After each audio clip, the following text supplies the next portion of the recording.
Bonjour, voici maintenant la chronique, la capsule pour la prise de notes. C'est le passage d'une table de valeurs à une règle et d'une règle à une table de valeurs. Lorsque les valeurs de la table présentent une régularité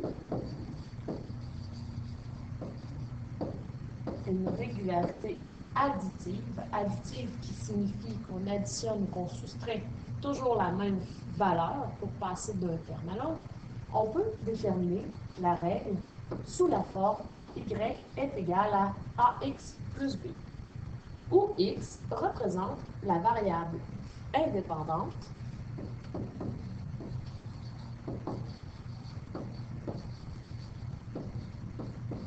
et y la variable dépendante. Le A représente ce que nous appellerons le taux de variation, c'est-à-dire la régularité, la quantité que j'ajoute ou que j'enlève de façon répétée. Et le B, dans ce cas-ci, représente la valeur à 0. Qu'est-ce que ça signifie? Ça signifie, lorsque x est égal à 0, y aura alors quelle valeur? On peut aussi appeler le B, on peut aussi l'appeler l'ajustement. Donc, qu'est-ce que je dois faire à ma règle y égale ax comme ajustement pour être capable de trouver la règle générale? Il est important de définir ce que les variables x et y représentent. Donc, il est même très important de les définir. On prend x et y comme variables. Pourquoi? Parce que nous travaillerons avec le plan cartésien. Et sur le plan cartésien, si vous vous rappelez bien, les axes sont nommés x et y. Donc, nous avons l'axe des x horizontal et vertical, nous avons l'axe y. Regardons un exemple ensemble.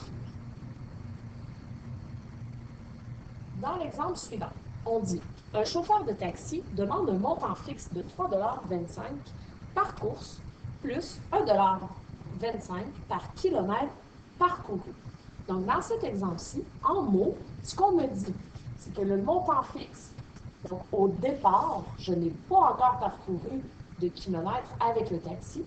Juste le fait qu'il vienne me chercher à la maison me coûte 3,25 $. Et ensuite, on ajoutera 1,25 $ par kilomètre parcouru. Donc ici, dans la phrase, je peux tout de suite identifier que mon 1,25 $, c'est le taux.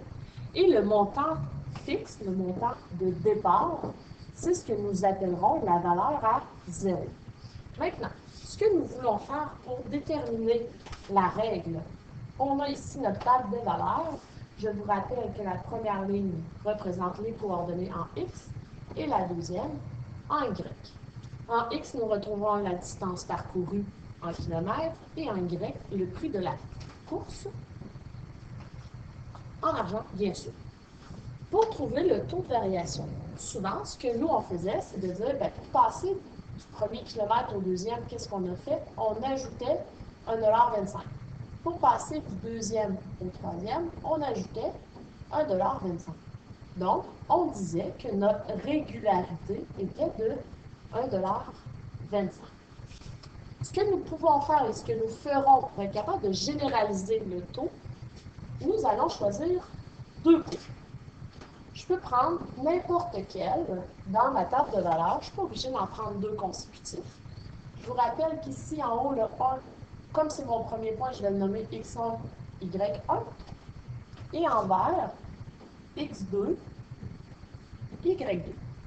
Pour trouver ce qu'on appelle le taux de variation, ou notre régularité, on peut utiliser l'équation suivante. Donc, pour trouver le A, je peux faire y2 moins y1 divisé par x2 moins x1. Donc, je viens voir dans ma table de valeurs. C'est pour ça, d'ailleurs, que j'ai identifié les variables avec un indice. y2, sa valeur, c'est 7. Moins y1, donc je viens voir ici, mon y1, la valeur est 4,50 $. Tout ça divisé par x2, qui est 3, moins x1, qui est représenté ici par le 1.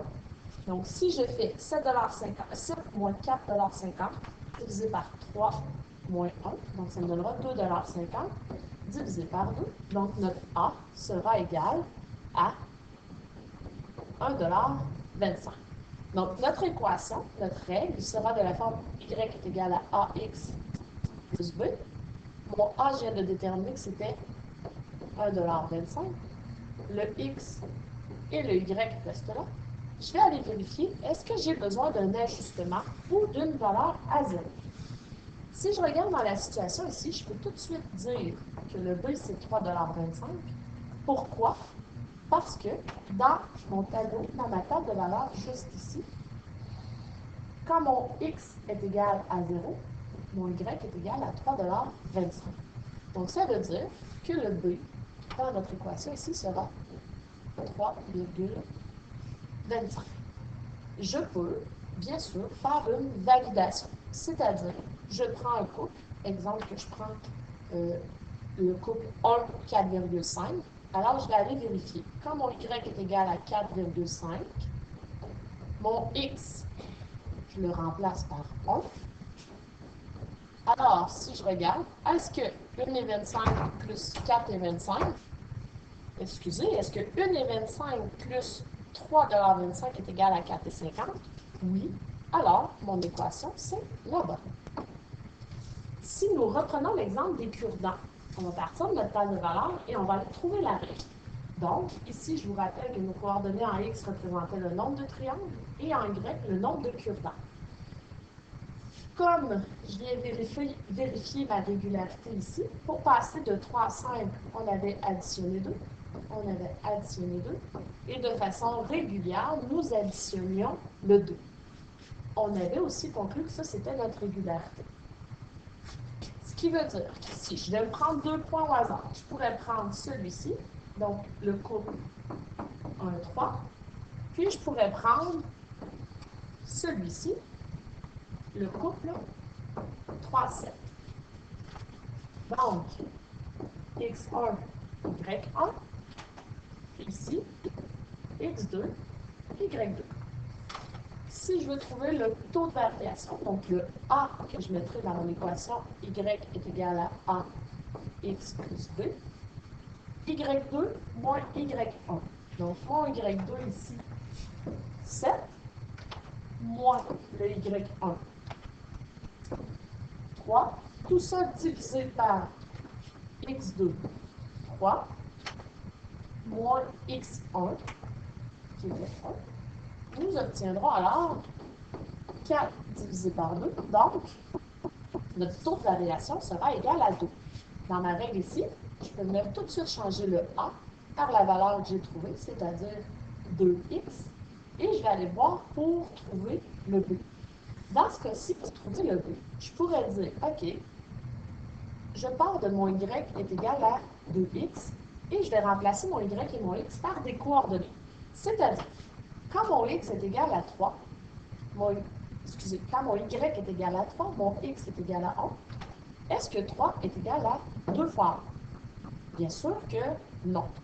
Si je prends un deuxième point, lorsque Y est égal à 7, mon X est égal à 3, donc est-ce que 7 est égal à 2 fois 3? Non. Donc ça veut dire que ici, dans ma règle, je devrais ajouter quelque chose pour corriger la situation. Donc ici, j'arrive avec 3 qui est égal à 2, puis j'arrive avec 7 qui est égal à 6. Qu'est-ce que je devrais ajouter à 2 pour arriver à 3? Donc, je devrais ajouter plus 1. Qu'est-ce que j'ajouterai aussi à 6 pour arriver à 7? J'ajouterai plus 1. Ce qui veut dire qu'ici, ma valeur à 0, donc mon B, sera égal à plus 1. Je peux aussi le déterminer en regardant dans la table de valeur et en venant chercher quand mon X est égal à 0, donc je recule d'une position. C'est-à-dire que je vais reculer d'une position ici. Comme je faisais plus 2 pour trouver les suivants, pour remonter, je ferai moins 2. Et 3 moins 2, ça me donnera le 1. Et voilà comment nous faisons pour passer d'une table de valeurs à une règle. Maintenant, voyons comment passer d'une règle à une table de valeurs. lorsque nous voulons passer de la règle à la table de valeurs, ça revient à évaluer l'équation pour certaines valeurs de x, ce qui nous donne des couples, donc des couples de nombres. On les inscrit ensuite dans une table de valeurs. Exemple, soit la règle 1,5 fois x plus 3,25, où x représente la distance parcourue et y le prix de la course en taxi. Donc ici, ce que je fais, c'est que dans mon expression, dans mon équation, je vais venir remplacer le x par certaines valeurs. Donc, si mon x est égal à 0, y sera alors égal à 1,25 fois 0 plus 3,25. Donc, 1,25 fois 0, ça me donne 0, plus 3,25, ça me donnera 3,25. Donc, y, quand x est égal à 0, mon y sera égal à 3,25. Je viens maintenant inscrire cette coordonnée dans ma table de valeurs. Donc, x égale 0, y égale 3,25. Je vais faire la même chose pour x égale 1. Donc, y sera égal à 1,25 fois 1 plus 3,25. Donc, 1,25 plus 3,25 me donne 4,50. Ce qui nous signifie que lorsque x est égal à 1, notre y sera égal à 4,50 $. 1 pour x et 4,50 pour y. Je vous rappelle ici qu'on parle d'argent, donc j'ai besoin de 2 décimales. Je vais faire la même chose pour 2. Donc, 1,25 fois 2 plus 3,25, ce qui me donnera 5,75 $. Donc, quand x est égal à 2, y sera égal à 5,75. Je viens compléter ma table de valeurs. Je pourrais aussi déterminer, dire, bien, si je voulais savoir pour x égale 8, ce que je ferais, alors, 1,25 fois 8 plus 3,25, ce qui nous donnera 13,25. Donc, quand x est égal à 8, y sera égal à 13,25 $. Voilà comment nous passons d'une règle à une table de valeurs. Maintenant, appuie sur pause, fais les 2 exemples dans ton cahier de notes et reviens te corriger. Bon travail! Nous voulons déterminer la règle associée à la table de valeurs. Je pourrais aussi venir tracer mon graphique qui est associé à la table de valeurs. Commençons par la règle. Donc, si je regarde ici, je trouve ma régularité, n'est-ce pas? On constate qu'on additionne toujours la même quantité, la même valeur, ce qui veut dire que notre règle sera de la forme y égale à ax plus b. Pour trouver le a, j'utiliserai y2 moins y1 sur x2 moins x1. Comment je fais ça? Je choisis 2 points. Je peux prendre 2 points au hasard dans la table de valeurs, bien sûr. Le premier que j'ai sélectionné deviendra x1, y1, et le second, x2, y2. Alors, pour trouver le taux de variation, je ferai y2, donc 6 moins 1,5, divisé par 4 moins 1, ce qui nous donnera 4,5 divisé par 3. Alors, notre A sera égal à 1,5. Pour ce qui est du B, comme dans ma table de valeurs, j'ai immédiatement la valeur quand x est égal à 0, y est égal à 0. Donc, mon B, dans ce cas-ci, sera égal à 0. Ce qui veut dire que notre règle sera y est égal à A. Donc, au lieu du A, j'écris la valeur que j'ai trouvée tout à l'heure, 1,5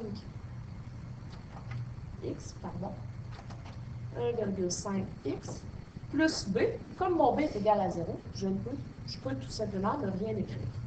Donc, la règle sera 1,5 fois x. Lorsque je suis en présence de fractions, je peux transformer ces fractions en nombre décimal. Donc, si je fais 1 divisé par 5, ça me donnera 0,2. Donc, ensuite, j'aurai 0,4, 0,6 et 0,7. 8. La façon de procéder n'est pas différente. Si je regarde ici, hein, j'ai ajouté 0,2 à chaque fois que je me suis tassé d'un terme. Ou, on peut dire, j'ai ajouté un cinquième. Ce qui me dit que ma règle sera de forme y est égale à ax plus 2. Je dois trouver le a pour ce faire. Y2 moins y1 sur x2 moins x1. Alors, je choisis deux points au hasard. Je pourrais les prendre un à côté de l'autre, comme ici. Et venir ensuite calculer le taux de variation.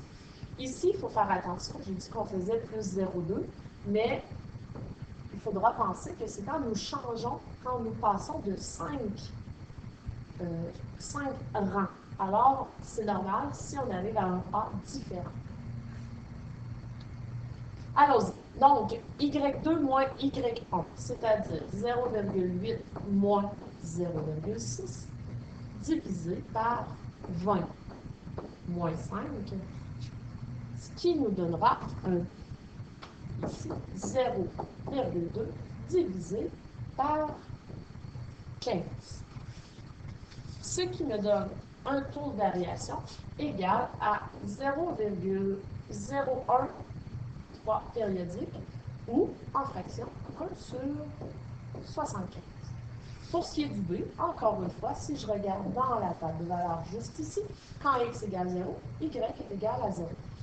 Donc, pour trouver la règle de cette suite, y est égal à, au lieu du a, soit que tu écrives 0,013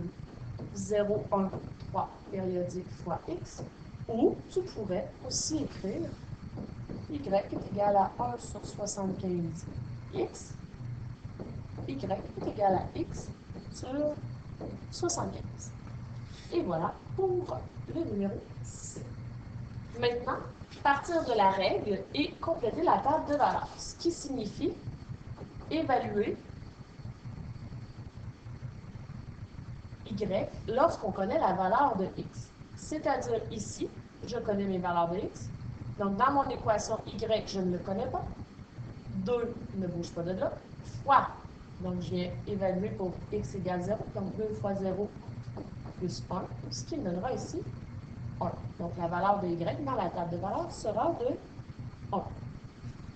Je fais la même chose pour x égale 5. Donc, y est égal à 2 fois 5 plus 1, ce qui me donnera 11. Voilà. Donc, on fait la même chose pour chacune des valeurs de x et nous obtenons les réponses suivantes. Pour ce qui est du 2, c'est le même principe. Ce qu'on fait, on connaît les valeurs de x, on les remplace dans notre équation. Y est égal à 0,5 fois 0 moins 2, ce qui me donnera y est égal à moins 2. Je viens inscrire la valeur dans la table de valeurs. Je fais la même chose pour chacune des valeurs de x, ce qui nous donnera moins 1,5, moins 1, 0,5 et 2,5. Voilà.